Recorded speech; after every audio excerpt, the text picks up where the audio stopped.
Gold trusted gold buyers మీరు తాకట్టు పెట్టిన బంగారాన్ని విడిపించి ఈ రోజు ఉన్న మార్కెట్ ధరకు కొనబడును. కరీంనగర్లో ఉన్నప్పుడు అంటే ఇన్స్పెక్టర్కి కొంచెం మనం ఎస్హెచ్ఓ తర్వాత ఇన్స్పెక్టర్ కొంచెం మెచ్యూరిటీ లెవెల్ పెరుగుతుంది మనకి. ఫర్ ఎగ్జాంపుల్ అందులో ఇంకొక కేసు చెప్తున్నాను. ఇంకొక బాయ్ ఉంటాడు, అది కరీంనగర్లో మనకి కాశ్మీర్ గడ్డ అని ఉంటుంది పక్కన. దాంట్లో అది ఇంపార్టెంట్, ఇట్లా సెన్సేషన్ కేసు చెప్పాలంటే మీకు ఇంట్రెస్ట్ ఉంటుంది ప్రజలకు. అందులో ఒక మేనల్లుడు వాడి స్టడీయింగ్ మోస్ట్లీ సెకండ్ క్లాస్ చదువుతుండు పిల్లోడు. వాడు మేనమామ అంటే వాడు ఇంటర్మీడియట్ చదువుతుండు, అప్పుడే కాలేజీకి పోతుండు.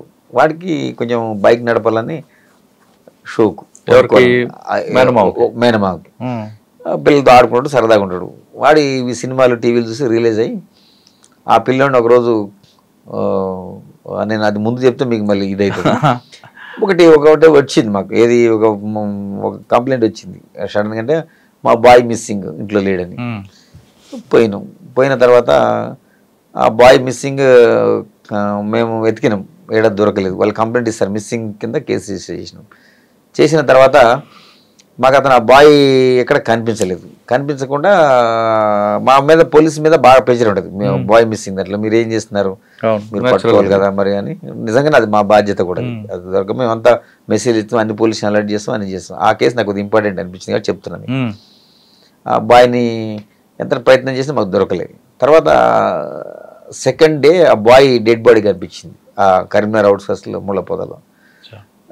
కనిపిస్తే అప్పుడు వాళ్ళు మా మీద బాగా పోలీస్ మీద నెగిటివ్ వచ్చింది ఆ ఫ్యామిలీ. అంటే మా మీద దాడి చేయటం అంటే మాటలతోటి అబ్యూజ్ చేయటం. అరే మేము 2 రోజుల కింద మీకు చెప్పాము, మీరేం సహాయం చేయలేరు, పోలీసు బాయ్ని కనుక్కోలేదు, ఇక్కడ శవం అయిపోయిండు, చనిపోయిండు అని చెప్పారు. అంటే ఆ కంప్లైంట్లో వాళ్ళు అది కూడా ఇచ్చారు, బాయ్ మిస్సింగ్. ఏంటంటే ఫస్ట్ మనీ డిమాండ్ చేశారు వాళ్ళు, ఒక పబ్లిక్ బూత్ నుంచి, ఫోన్ నుంచి. అంటే మా వైఫల్యం అన్నట్టు వాళ్ళు కామెంట్ చేసి అదంతా వాళ్ళు కొంచెం పోలీస్ స్టేషన్కి వచ్చి కూడా మా మీద అబ్యూజివ్ లాంగ్వేజ్ యూజ్ చేయటం. సరే అని నేను ఆ కేసు ఇన్వెస్టిగేషన్లో మొదలుపెట్టిన తర్వాత జనరల్గా ఏంటంటే మనం డైవర్షన్ అంటే ఎవరో కిడ్నాప్ చేసి డబ్బుల కోసం అడిగారు, తర్వాత మళ్ళీ నెక్స్ట్ రాలే కాల్ వాళ్ళకి, పైసలు రెడీ పెట్టుకున్నారు పోలీసు చెప్పకుండా. కానీ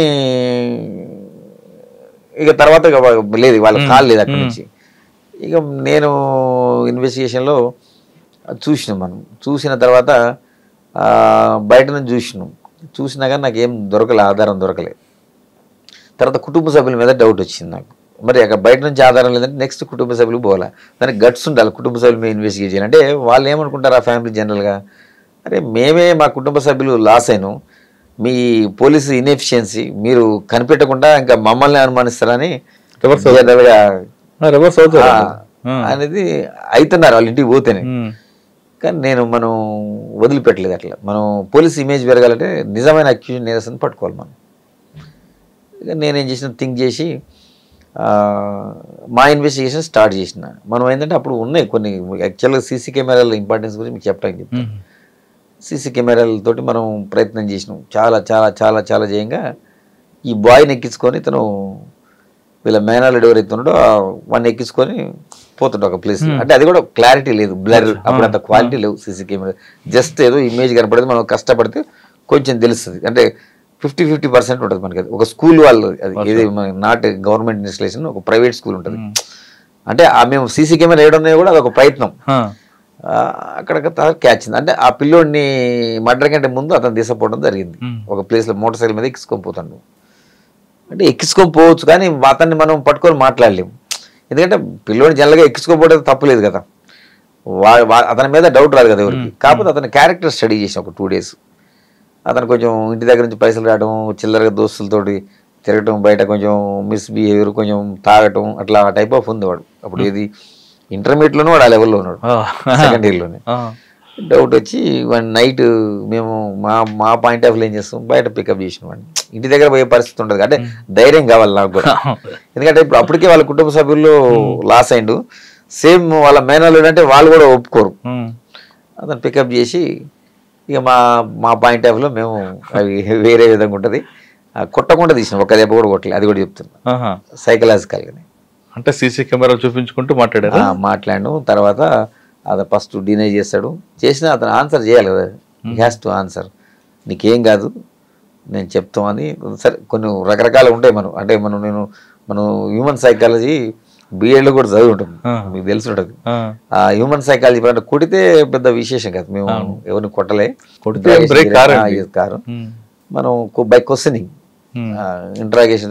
ఇంట్రాగేషన్ అంటే ఏమంటే మీరు కొడతారని అనుకుంటారు కాబట్టి జనరల్ ప్రజలు, అట్లనే దాన్ని ఒక్క దెబ్బ కూడా కొట్టకుండా అతని దగ్గర నుంచి ఇన్ఫర్మేషన్ తీసుకొని అక్కడ సీన్ ఆఫ్ అఫెల్స్ మనకి యాక్చువల్గా అట్లా ఉంటుంది, కొరాబరేట్ చేయాలి కేసుని. ఒక చాకు దొరుకుతుంది మనకి, ఏదైతే మర్డర్ జరిగిందో ఆ ప్లేస్లో ఆ చాక్ జరిగింది ఆ పిల్లోడు మాకు అతను అడ్మిట్ అయిపోతాడు. కానీ అతను చంపిందంటే వీళ్ళు ఎవరు నమ్మరు. అవునండి మావాడు బండి ఎక్కించుకోకపోవచ్చు, కానీ ఎట్లా అర్థమైంది నమ్ముతారు. మీరు ఆ ప్లేస్ లో ఉన్నా కానీ నేను కూడా నమ్మను, ఏదో స్టోరీ చెప్తున్నారు పోలీస్ అనుకుంటారు, అంటే పోలీసులు కావాలని మా అబ్బాయిని ఇరికిస్తున్నారు అంటారు. అప్పుడు నేనేం చేసిన, ఇప్పుడు ఆ scene of effects videography photography అనేది చేసిన ఫస్ట్ మర్డర్ అయినప్పుడు ఆ సీన్ లో మనకు ఒక చాకు దొరుకుతుంది, కూరగాయలు కట్ చేసే చాకు. అది ఎవరిదంటే ఆ పిల్లగాడి ఇంట్లో చాక్. అది మేము ఒక 4-5 చాకులు అక్కడ ప్లాన్ చేసి వాళ్ళ అమ్మని పిలిపిస్తాం, ఎవరైతే విక్టిమ్ ఉందో పిలిపించి చూపిస్తాం ఇవన్నీ చాకు, ఇది ఎవరి అమ్మ ఈ చాకులు, అందులో నుంచి ఒక చాకు తీసి ఇది మాది అంటది. ఎన్ని రోజులు అయితే మిస్ అయిందంటే ఆ పిల్లగాడి వెళ్ళి నుంచి కనపడట్లేదు, ఇదే చాకుని వీడు తీసుకుపోయి అక్కడ మర్డర్ చేసిన తర్వాత ఎంత తేలికల నేరస్తుడు కూడా కొన్ని వస్తువులు అక్కడ వదిలిపెడతాడు, అంటే క్లూ వస్తాడు. ఇతను ఏం చేసిండు యాక్చువల్గా ఆ పిల్లని పికప్ చేసిండు, ఆ చెట్ల కాడ కట్టేసి అన్నీ ఉంటాయి కొన్ని ఫారెస్ట్ లెక్క ఉంటుంది అందులో కట్టేసి పబ్లిక్ బూత్కి వచ్చి ఫోన్ చేస్తాడు, ఏది నాకు ఇన్ని పైసలు కావాలని డిమాండ్ చేస్తాడు, వాళ్ళ బావకే చేస్తాడు. కానీ వాడికి వాయిస్ గుర్తుపట్టలే, అతను చేంజ్ చేసి మాట్లాడాడు. తర్వాత మళ్ళీ వాడికి ఏం డౌట్ వచ్చిందంటే, ఎస్ నేను డబ్బులు అడిగినా, మళ్ళీ నా ఇంటికి పోయిన తర్వాత నానా చెప్తా అంటాడు కదా, తీసుకొచ్చి ఫారెస్ట్లో కట్టేసింది కదా, వాడికి అప్పుడు అనుమానం వచ్చింది. ఫస్ట్ నేరం మొదలు పెట్టినప్పుడు అర్థం కాలేదు వానికి, తర్వాత ఏం డౌట్ వచ్చింది, ఒకవేళ నాకు పైసలు ఇచ్చిస్తారు కానీ ఈ పిల్లగాడు రిలీజ్ చేస్తారు ఇంటికి పోయిన తర్వాత నేను చెప్తా అంటాడు కదా, అమ్మ చెప్తా అంటాడు కదా, అందుకని అది తట్టుకోలేక వాడికి డౌట్ వచ్చి అప్పుడు చంపేస్తాడు కదా. అయ్యో, ఇంట్లో తీసుకొచ్చి కిడ్నాప్ చేస్తాడు, కత్తి కోసం ఇంటికి వస్తాడు. కత్తి కూడా మొదలు తీసుకోండి ప్లాన్ ప్రకారం, ఇంట్లో కత్తే కదా, వాడు అక్కడే ఉంటాడు కదా, వాడు వాళ్ళ ఇల్లు ఇద్దరు పక్క వెళ్ళి వాళ్ళ ఇంట్లో ఏదైతే కూరగాయలు కట్ చేసే చాకు ఉంటుందో ఆ చాకు పికప్ చేసుకొని ఈ పిల్లగాడు పికప్ చేసుకొని ఆ బండి ఎక్కించుకొని వస్తాడు. అంటే చంపేద్దాం ఉద్దేశం బెదిరిద్దామని బెదిరించి పైసలు తీసుకుందామని. కానీ పైసలు వాడికి అప్పుడు డౌట్ వచ్చింది, ఏమని, ఎస్ నేను పైసలు తీసుకున్నాక వాడు ఆగాడు కదా, సో నన్ను తీసుకొచ్చి కట్టేసిందంటే వాళ్ళకి డౌట్ వస్తుంది కదా, అందుకని అప్పుడు అక్కడ డౌట్ వచ్చి చంపేస్తాడు, అనవసరంగా ప్రాణం తీస్తాడు. ఆ పిల్లడు చనిపోయాడు. అయ్యో కాదండి, పిల్లడు చంపొద్దు అని అంటాడు కదా మేనమామ కదా. అవును, అయినా కానీ వాడు థ్రోట్ కట్ చేసి చంపేశాడు పిల్లడిని. చాలా బాధ అనిపించింది. కాకపోతే ఫైనల్గా మనం అతన్ని పట్టుకోవడం జరిగింది. అప్పుడు మనం ఈ చాకు ఇవన్నీ ఎవిడెన్స్ అని చూపించిన తర్వాత అప్పుడు వాళ్ళు కుటుంబ సభ్యులు లేదా ఎట్టి పరిస్థితుల్లో వాళ్ళకి అనుమానాలు. విచిత్రం ఏంటంటే ఈ పిల్లగాడిని ఎత్తడానికి చంపిన తర్వాత ఇతని బండి మీదనే వాళ్ళ మేనంతా తిరుగుతుంది, మొత్తం ఊరంతా తిరుగుతుంది పిల్లగాడిని ఎత్తడానికి. మీకు ఏమనిపించింది దీని తర్వాత? ఏదైతే నేరం చేసి ఆ ఏజ్లోనే వాళ్ళ మేనత్తని ఎక్కించుకొని ఊరంతా తిరుగుతారు బండి వేసుకొని. కదండి చిన్నపిల్లాడు, మా అమ్మ వద్దన్న కొట్టడానికే చేతులు రావు కదా, వాడి తర్వాత వాడికి కన్విక్షన్ వచ్చిందండి, వానికి కూడా కన్విక్షన్ వచ్చింది.